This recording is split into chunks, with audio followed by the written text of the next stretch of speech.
Hello friends, டேஸ்டான மிளகாடை எப்படி பண்ணுறதுன்னு பார்க்கலாம். ஒரு டம்ளர் இட்லி அரிசி, அரை டம்ளர் கடலைப்பருப்பு, 1/4 டம்ளர் துவரம்பருப்பு, 1/4 டம்ளர் உளுந்தம்பருப்பு எல்லாத்தையும் சேர்த்து ஒரு 4 hours கிட்ட நல்லா ஊற வச்சுக்கோங்க. அது கூட நல்லா காரத்துக்கு தகுந்த மாதிரி மிளகா ஊற வச்சுக்கோங்க. அரைக்கிறதுக்கு இஞ்சி பூண்டு அந்த மிளகா, அது கூட 1 டீஸ்பூன் அளவுக்கு சோம்பு, ஒரு பூண்டு போட்டாங்கன்னா போதும். ஒரு 2 இன்ச்சுக்கு இஞ்சி போடுங்க. மாவுக்கு அந்த அரிசி கொஞ்சமாக ஆட் பண்ணி நல்லா குறப்பாக அரைச்சி எடுத்துட்டு அதுக்கப்புறம் பேலன்ஸ் இருக்கிற அரிசி எல்லாத்தையும் அரைச்சி ஆட் பண்ணிக்கோங்க.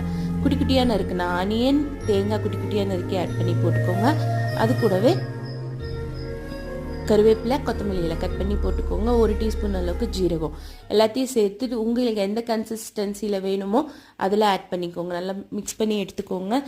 தோசைக்கல் வச்சுட்டு நல்லா ஆயில் தாராளமாக ஆட் பண்ணுங்க. அப்போ தான் நல்லா அடை செவந்து வரும். இல்லை அப்படின்னா கருகி போயிடும். ஆயில் தாராளமாக ஆட் பண்ண அப்படின்னா அவ்வளோ டேஸ்ட்டாக இருக்கும். ஒன் டைமாவது ட்ரை பண்ணி பாருங்கள்.